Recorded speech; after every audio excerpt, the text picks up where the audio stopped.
Mark Adams practiced law in Florida and has won the first injunctions getting a third-party candidate into the debates.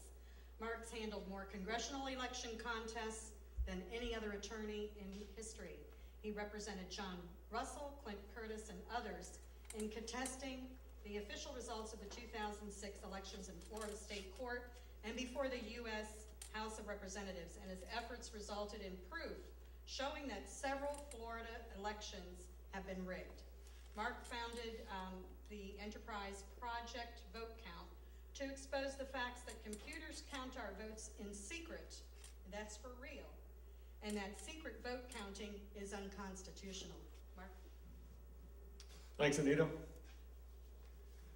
Like John said a minute ago, it's a facade of democracy.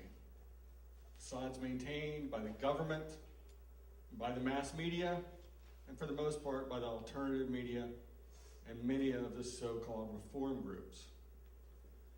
Fortunately, there are a few groups that are trying to restore democracy, a rule of, by, and for the people. And that's why I'm here tonight. Moved him in as one of those groups. Of course, even if we eliminated all the corporate money in politics tomorrow, the votes would still be counted in secret. You know, there's a famous ruler who said, "Those who cast the votes decide nothing. Those who count the votes decide everything." His name was Joseph Stalin, and he murdered more of his own citizens than any other ruler in history, with the exception of Mao Zedong. So, do we really want to have our votes counted in secret? Do we want to keep that secret a secret? I don't think so. Not if we want a democratically elected government. But elections are only one part of democracy. Democracy is ruled by the people. That's why Abraham Lincoln described our government as one of, by, and for the people. Because he understood how our government was designed to function. It was designed to allow the people to rule. The people ended alcohol prohibition because they would no longer convict anyone when they were charged with selling or manufacturing alcohol. After that, it was repealed because the government looked really bad in the eyes of the people.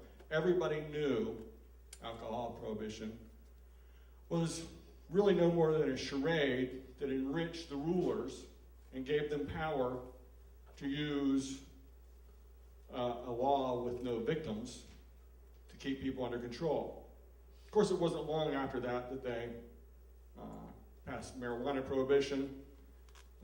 It was repealed by the U.S. Supreme Court in the late 60s, and then they passed it again using the commerce power. The commerce power is the clause in the Constitution where the framers decided they wanted to give the federal government the power to rule the world. I'm serious now.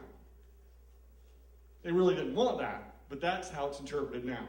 How it's interpreted now is the commerce power gives the federal government the power to rule the world. Okay? But anyway, back to what's going on with democracy in America.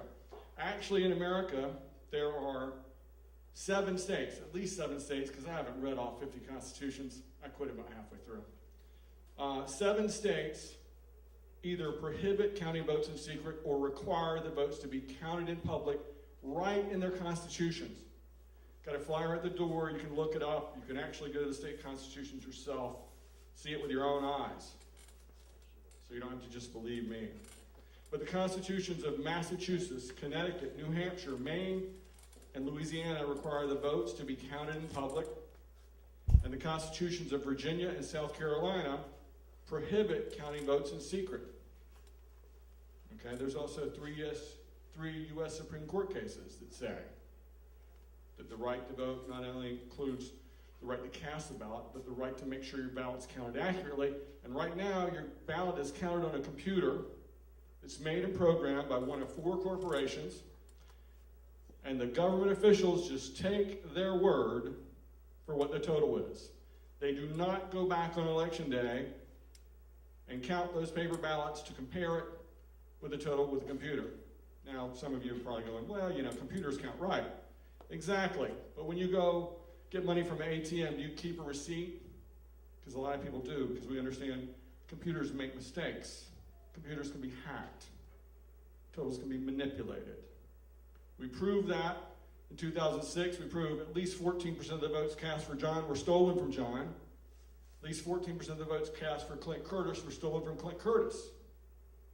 That was done because the votes are counted in secret, and no one in government questions the corporate total that's spit out of the machine.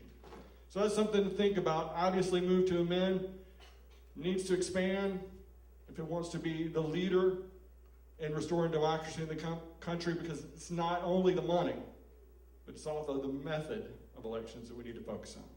Thank you very much.